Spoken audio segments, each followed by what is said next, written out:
alalahanin natin ang mandato na pinagkatiwala sa atin ng milyon-milyon na Pilipino. Magtrabaho po tayo.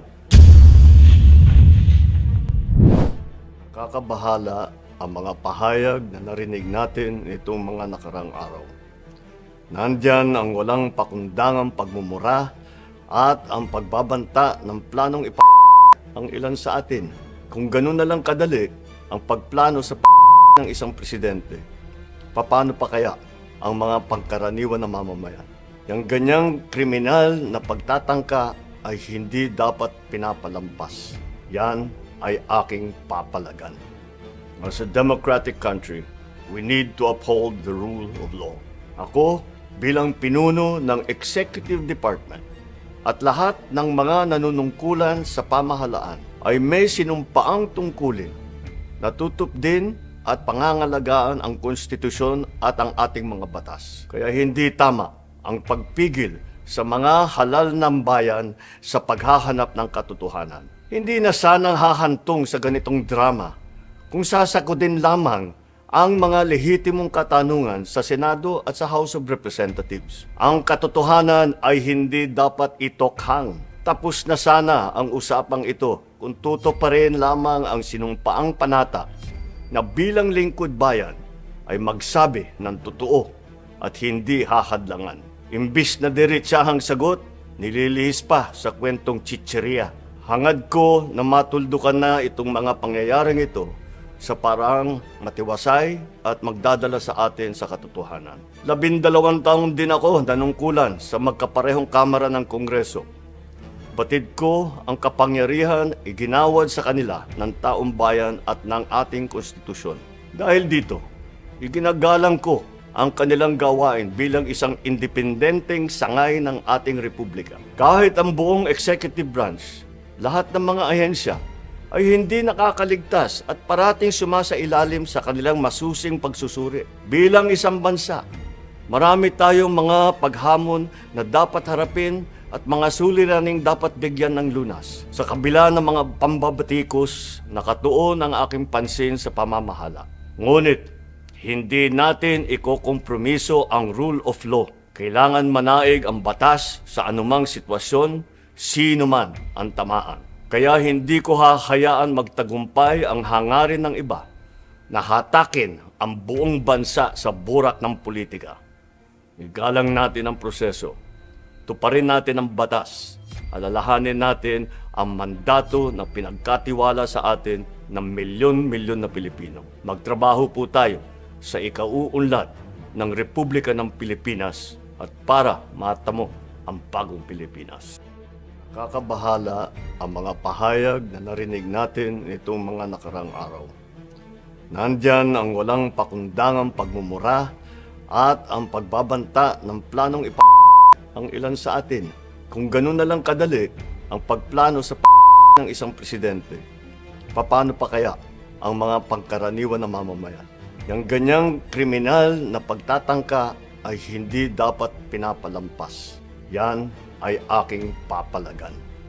As a democratic country, we need to uphold the rule of law. Ako, bilang pinuno ng Executive Department at lahat ng mga nanunungkulan sa pamahalaan ay may sinumpaang tungkulin na tutup din at pangangalagaan ang konstitusyon at ang ating mga batas. Kaya hindi tama ang pagpigil sa mga halal ng bayan sa paghahanap ng katotohanan. Hindi na sanang hahantong sa ganitong drama kung sasakodin lamang ang mga lehitimong katanungan sa Senado at sa House of Representatives. Ang katotohanan ay hindi dapat itokhang. Tapos na sana ang usapang ito kung tutuparin lamang ang sinumpaang panata na bilang lingkod bayan ay magsabi ng totoo at hindi hahadlangan. Imbis na diretsahang sagot, nililihis pa sa kwentong chicheria. Hangad ko na matuldukan na itong mga pangyayaring ito sa parang matiwasay at magdadala sa atin sa katotohanan. 12 taon din ako nanungkulan sa magkaparehong kamara ng Kongreso. Batid ko ang kapangyarihan iginawad sa kanila ng taong bayan at ng ating konstitusyon. Dahil dito, iginagalang ko ang kanilang gawain bilang isang independenteng sangay ng ating republika. Kahit ang buong executive branch, lahat ng mga ahensya ay hindi nakakaligtas at parating sumasailalim sa kanilang masusing pagsusuri. Bilang isang bansa, marami tayong mga paghamon na dapat harapin at mga suliraning dapat bigyan ng lunas. Sa kabila ng mga pambabatikos, nakatuon ang aking pansin sa pamamahala.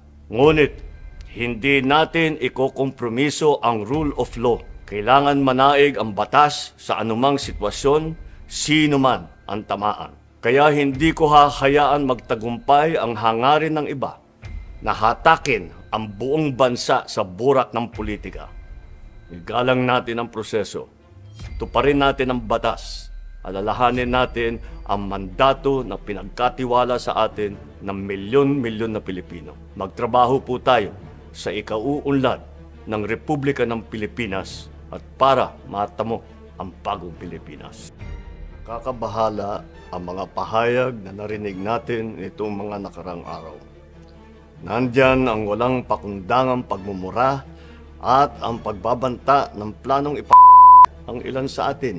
Kung ganun na lang kadali ang pagplano sa ng isang presidente, paano pa kaya ang mga pangkaraniwan na mamamayan? Yang ganyang kriminal na pagtatangka ay hindi dapat pinapalampas. Yan ay aking papalagan. As a democratic country, we need to uphold the rule of law.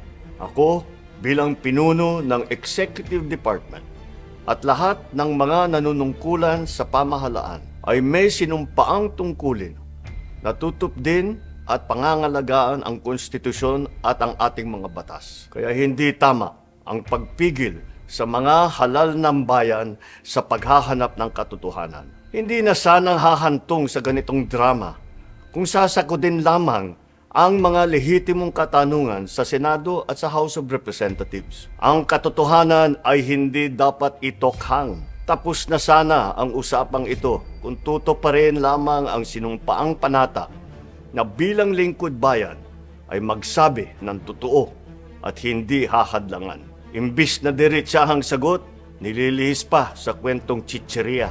Hangad ko na matuldukan na itong mga pangyayaring ito sa parang matiwasay at magdadala sa atin sa katotohanan. 12 taon din ako nanungkulan sa magkaparehong kamara ng Kongreso. Batid ko ang kapangyarihan iginawad sa kanila ng taong bayan at ng ating konstitusyon.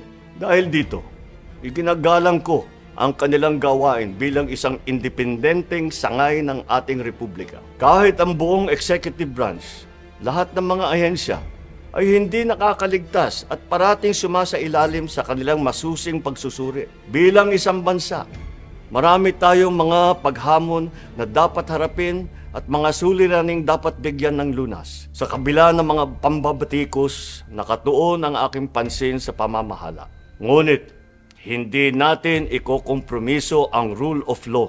Kailangan manaig ang batas sa anumang sitwasyon, sino man ang tamaan. Kaya hindi ko hahayaan magtagumpay ang hangarin ng iba na hatakin ang buong bansa sa burak ng politika. Igalang natin ang proseso. Tuparin natin ang batas. Alalahanin natin ang mandato na pinagkatiwala sa atin ng milyon-milyon na Pilipino. Magtrabaho po tayo sa ikauunlad ng Republika ng Pilipinas at para matamo ang bagong Pilipinas.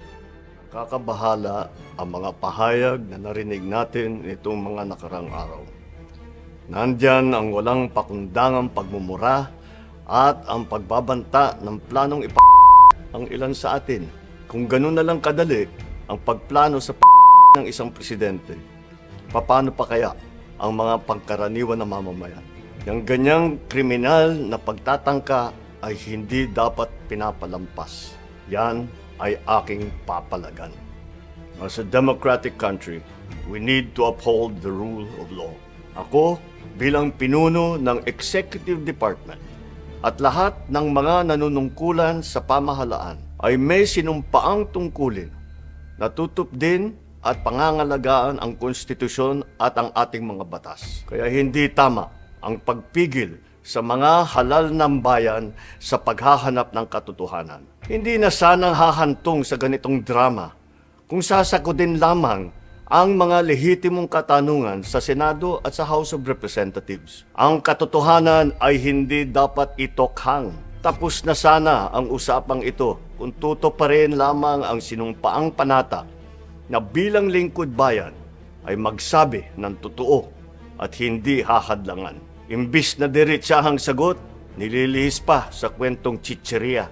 Hangad ko na matuldukan na itong mga pangyayaring ito sa parang matiwasay at magdadala sa atin sa katotohanan. 12 taon din ako nanungkulan sa magkaparehong kamara ng Kongreso. Batid ko ang kapangyarihan iginawad sa kanila ng taong bayan at ng ating konstitusyon.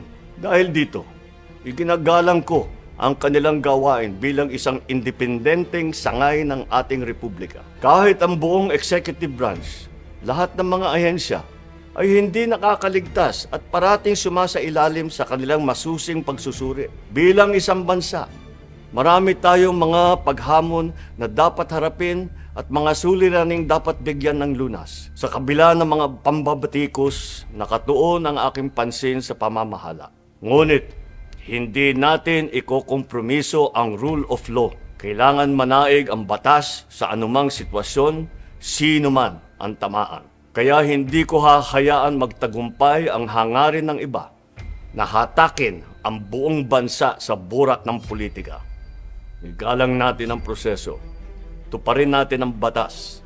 Alalahanin natin ang mandato na pinagkatiwala sa atin ng milyon-milyon na Pilipino. Magtrabaho po tayo sa ikauunlad ng Republika ng Pilipinas at para matamo ang bagong Pilipinas. Kakabahala ang mga pahayag na narinig natin nitong mga nakarang araw. Nandyan ang walang pakundangang pagmumura at ang pagbabanta ng planong ang ilan sa atin. Kung ganun na lang kadali ang pagplano sa ng isang presidente, paano pa kaya ang mga pangkaraniwan na mamamayan? Yang ganyang kriminal na pagtatangka ay hindi dapat pinapalampas. Yan ay aking papalagan. As a democratic country, we need to uphold the rule of law.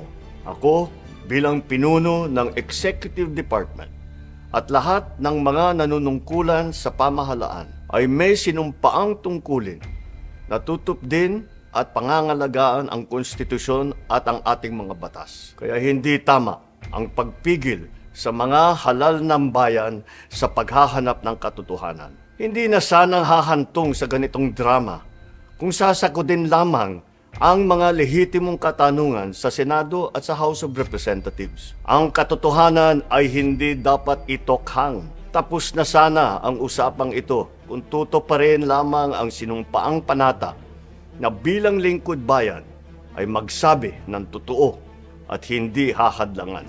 Imbis na diretsahang sagot, nililihis pa sa kwentong chicheria. Hangad ko na matuldukan na itong mga pangyayaring ito sa parang matiwasay at magdadala sa atin sa katotohanan. 12 taon din ako nanungkulan sa magkaparehong kamara ng Kongreso. Batid ko ang kapangyarihan iginawad sa kanila ng taong bayan at ng ating konstitusyon.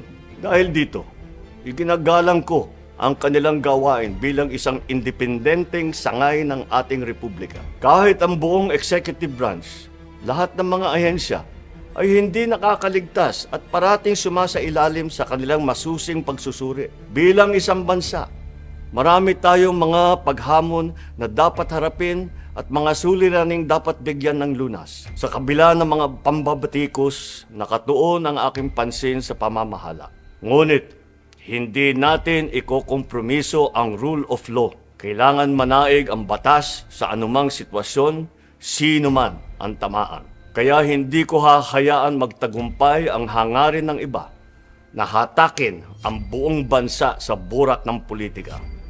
Igalang natin ang proseso. Tuparin natin ang batas.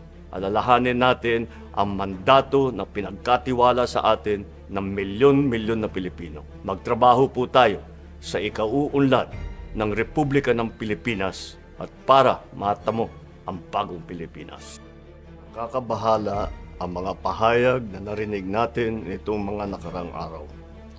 Nandyan ang walang pakundangang pagmumura at ang pagbabanta ng planong ang ilan sa atin. Kung ganun na lang kadali ang pagplano sa ng isang presidente, paano pa kaya ang mga pangkaraniwan na mamamayan? Yung ganyang kriminal na pagtatangka ay hindi dapat pinapalampas. Yan ay aking papalagan. As a democratic country, we need to uphold the rule of law. Ako, bilang pinuno ng Executive Department at lahat ng mga nanunungkulan sa pamahalaan ay may sinumpaang tungkulin na tutupdin at pangangalagaan ang konstitusyon at ang ating mga batas. Kaya hindi tama ang pagpigil sa mga halal ng bayan sa paghahanap ng katotohanan. Hindi na sanang hahantong sa ganitong drama kung sasagutin lamang ang mga lehitimong katanungan sa Senado at sa House of Representatives. Ang katotohanan ay hindi dapat itokhang. Tapos na sana ang usapang ito kung tutuparin lamang ang sinumpaang panata na bilang lingkod bayan ay magsabi ng totoo at hindi hahadlangan. Imbis na diretsahang sagot, nililihis pa sa kwentong chicheria. Hangad ko na matuldukan na itong mga pangyayaring ito sa parang matiwasay at magdadala sa atin sa katotohanan. 12 taon din ako nanungkulan sa magkaparehong kamara ng Kongreso. Batid ko ang kapangyarihan iginawad sa kanila ng taong bayan at ng ating konstitusyon. Dahil dito, iginagalang ko ang kanilang gawain bilang isang independenteng sangay ng ating republika. Kahit ang buong executive branch, lahat ng mga ahensya ay hindi nakakaligtas at parating sumasailalim sa kanilang masusing pagsusuri. Bilang isang bansa, marami tayong mga paghamon na dapat harapin at mga suliraning dapat bigyan ng lunas. Sa kabila ng mga pambabatikos, nakatuon ang aking pansin sa pamamahala. Ngunit, hindi natin ikokompromiso ang rule of law. Kailangan manaig ang batas sa anumang sitwasyon, sino man ang tamaan. Kaya hindi ko hahayaan magtagumpay ang hangarin ng iba na hatakin ang buong bansa sa burak ng politika. Igalang natin ang proseso. Tuparin natin ang batas. Alalahanin natin ang mandato na pinagkatiwala sa atin ng milyon-milyon na Pilipino. Magtrabaho po tayo sa ikauunlad ng Republika ng Pilipinas at para matamo ang bagong Pilipinas. Kakabahala ang mga pahayag na narinig natin nitong mga nakarang araw. Nandyan ang walang pakundangang pagmumura at ang pagbabanta ng planong ang ilan sa atin.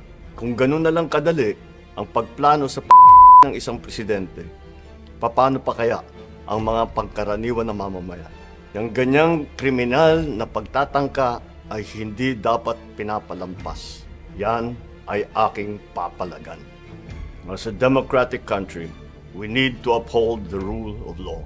Ako, bilang pinuno ng Executive Department at lahat ng mga nanunungkulan sa pamahalaan ay may sinumpaang tungkulin na tutupdin at pangangalagaan ang konstitusyon at ang ating mga batas. Kaya hindi tama ang pagpigil sa mga halal ng bayan sa paghahanap ng katotohanan. Hindi na sanang hahantong sa ganitong drama kung sasagutin lamang ang mga lehitimong katanungan sa Senado at sa House of Representatives. Ang katotohanan ay hindi dapat itokhang. Tapos na sana ang usapang ito kung tutuparin lamang ang sinumpaang panata na bilang lingkod bayan ay magsabi ng totoo at hindi hahadlangan. Imbis na diretsahang sagot, nililihis pa sa kwentong chicheria.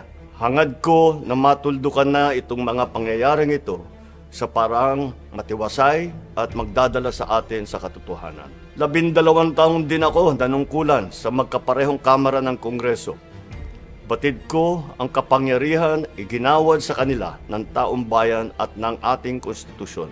Dahil dito, iginagalang ko ang kanilang gawain bilang isang independenteng sangay ng ating republika. Kahit ang buong executive branch, lahat ng mga ahensya ay hindi nakakaligtas at parating sumasailalim sa kanilang masusing pagsusuri. Bilang isang bansa, marami tayong mga paghamon na dapat harapin at mga suliraning dapat bigyan ng lunas. Sa kabila ng mga pambabatikos, nakatuon ang aking pansin sa pamamahala. Ngunit, hindi natin ikokompromiso ang rule of law. Kailangan manaig ang batas sa anumang sitwasyon, sino man ang tamaan. Kaya hindi ko hahayaan magtagumpay ang hangarin ng iba na hatakin ang buong bansa sa burak ng politika. Igalang natin ang proseso. Tuparin natin ang batas. Alalahanin natin ang mandato na pinagkatiwala sa atin ng milyon-milyon na Pilipino. Magtrabaho po tayo sa ikauunlad ng Republika ng Pilipinas at para matamo ang bagong Pilipinas. Nakakabahala ang mga pahayag na narinig natin nitong mga nakarang araw. Nandyan ang walang pakundangang pagmumura at ang pagbabanta ng planong ang ilan sa atin. Kung ganun na lang kadali ang pagplano sa ng isang presidente, paano pa kaya ang mga pangkaraniwan na mamamayan? Yang ganyang kriminal na pagtatangka ay hindi dapat pinapalampas. Yan ay aking papalagan. As a democratic country, we need to uphold the rule of law. Ako, bilang pinuno ng Executive Department at lahat ng mga nanunungkulan sa pamahalaan ay may sinumpaang tungkulin na tutupdin at pangangalagaan ang konstitusyon at ang ating mga batas. Kaya hindi tama ang pagpigil sa mga halal ng bayan sa paghahanap ng katotohanan. Hindi na sanang hahantong sa ganitong drama kung sasakodin lamang ang mga lehitimong katanungan sa Senado at sa House of Representatives. Ang katotohanan ay hindi dapat itokhang. Tapos na sana ang usapang ito kung tutuparin lamang ang sinumpaang panata na bilang lingkod bayan ay magsabi ng totoo at hindi hahadlangan. Imbis na diretsahang sagot, nililihis pa sa kwentong chicheria. Hangad ko na matuldukan na itong mga pangyayaring ito sa parang matiwasay at magdadala sa atin sa katotohanan. 12 taon din ako nanungkulan sa magkaparehong kamara ng Kongreso. Batid ko ang kapangyarihan iginawad sa kanila ng taong bayan at ng ating konstitusyon. Dahil dito, iginagalang ko ang kanilang gawain bilang isang independenteng sangay ng ating republika. Kahit ang buong executive branch, lahat ng mga ahensya ay hindi nakakaligtas at parating sumasailalim sa kanilang masusing pagsusuri. Bilang isang bansa, marami tayong mga paghamon na dapat harapin at mga suliraning dapat bigyan ng lunas. Sa kabila ng mga pambabatikos, nakatuon ang aking pansin sa pamamahala. Ngunit, hindi natin ikokompromiso ang rule of law. Kailangan manaig ang batas sa anumang sitwasyon, sino man ang tamaan. Kaya hindi ko hahayaan magtagumpay ang hangarin ng iba na hatakin ang buong bansa sa burak ng politika. Igalang natin ang proseso. Tuparin natin ang batas. Alalahanin natin ang mandato na pinagkatiwala sa atin ng milyon-milyon na Pilipino. Magtrabaho po tayo sa ikauunlad ng Republika ng Pilipinas at para matamo ang bagong Pilipinas. Kakabahala ang mga pahayag na narinig natin itong mga nakarang araw. Nandyan ang walang pakundangang pagmumura at ang pagbabanta ng planong ang ilan sa atin. Kung ganun na lang kadali ang pagplano sa ng isang presidente, paano pa kaya ang mga pangkaraniwan na mamamayan? Yang ganyang kriminal na pagtatangka ay hindi dapat pinapalampas. Yan ay aking papalagan. As a democratic country, we need to uphold the rule of law.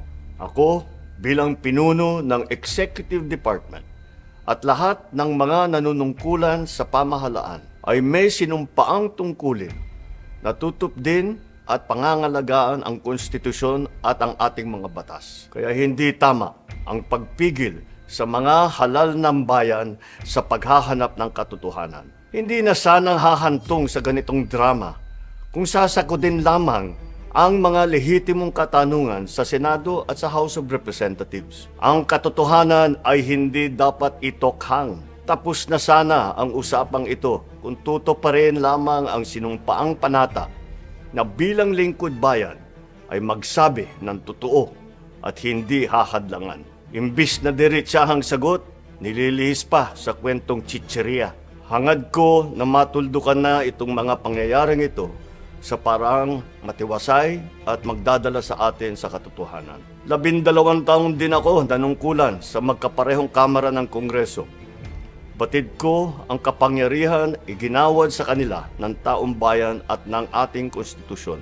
Dahil dito, iginagalang ko ang kanilang gawain bilang isang independenteng sangay ng ating republika. Kahit ang buong executive branch, lahat ng mga ahensya ay hindi nakakaligtas at parating sumasailalim sa kanilang masusing pagsusuri. Bilang isang bansa, marami tayong mga paghamon na dapat harapin at mga suliraning dapat bigyan ng lunas. Sa kabila ng mga pambabatikos, nakatuon ang aking pansin sa pamamahala. Ngunit, hindi natin ikokompromiso ang rule of law. Kailangan manaig ang batas sa anumang sitwasyon, sino man ang tamaan. Kaya hindi ko hahayaan magtagumpay ang hangarin ng iba na hatakin ang buong bansa sa burak ng politika. Igalang natin ang proseso. Tuparin natin ang batas. Alalahanin natin ang mandato na pinagkatiwala sa atin ng milyon-milyon na Pilipino. Magtrabaho po tayo sa ikauunlad ng Republika ng Pilipinas at para matamo ang bagong Pilipinas. Kakabahala ang mga pahayag na narinig natin itong mga nakarang araw. Nandyan ang walang pakundangang pagmumura at ang pagbabanta ng planong ang ilan sa atin. Kung ganun na lang kadali ang pagplano sa ng isang presidente, paano pa kaya ang mga pangkaraniwan na mamamayan? Yang ganyang kriminal na pagtatangka ay hindi dapat pinapalampas. Yan ay aking papalagan. As a democratic country, we need to uphold the rule of law. Ako, bilang pinuno ng Executive Department at lahat ng mga nanunungkulan sa pamahalaan ay may sinumpaang tungkulin na tutup din at pangangalagaan ang konstitusyon at ang ating mga batas. Kaya hindi tama ang pagpigil sa mga halal ng bayan sa paghahanap ng katotohanan. Hindi na sanang hahantong sa ganitong drama kung sasakutin lamang ang mga lehitimong katanungan sa Senado at sa House of Representatives. Ang katotohanan ay hindi dapat itokhang. Tapos na sana ang usapang ito kung tutuparin lamang ang sinumpaang panata na bilang lingkod bayan ay magsabi ng totoo at hindi hahadlangan. Imbis na diretsahang sagot, nililihis pa sa kwentong chicheria. Hangad ko na matuldukan na itong mga pangyayaring ito sa parang matiwasay at magdadala sa atin sa katotohanan. 12 taon din ako nanungkulan sa magkaparehong kamara ng Kongreso. Batid ko ang kapangyarihan iginawad sa kanila ng taong bayan at ng ating konstitusyon. Dahil dito, iginagalang ko ang kanilang gawain bilang isang independenteng sangay ng ating republika. Kahit ang buong executive branch, lahat ng mga ahensya ay hindi nakakaligtas at parating sumasailalim sa kanilang masusing pagsusuri. Bilang isang bansa, marami tayong mga paghamon na dapat harapin at mga suliraning dapat bigyan ng lunas. Sa kabila ng mga pambabatikos, nakatuon ang aking pansin sa pamamahala. Ngunit, hindi natin ikokompromiso ang rule of law. Kailangan manaig ang batas sa anumang sitwasyon, sino man ang tamaan. Kaya hindi ko hahayaan magtagumpay ang hangarin ng iba na hatakin ang buong bansa sa burak ng politika. Igalang natin ang proseso. Tuparin natin ang batas. Alalahanin natin ang mandato na pinagkatiwala sa atin ng milyon-milyon na Pilipino. Magtrabaho po tayo sa ikauunlad ng Republika ng Pilipinas at para matamo ang bagong Pilipinas.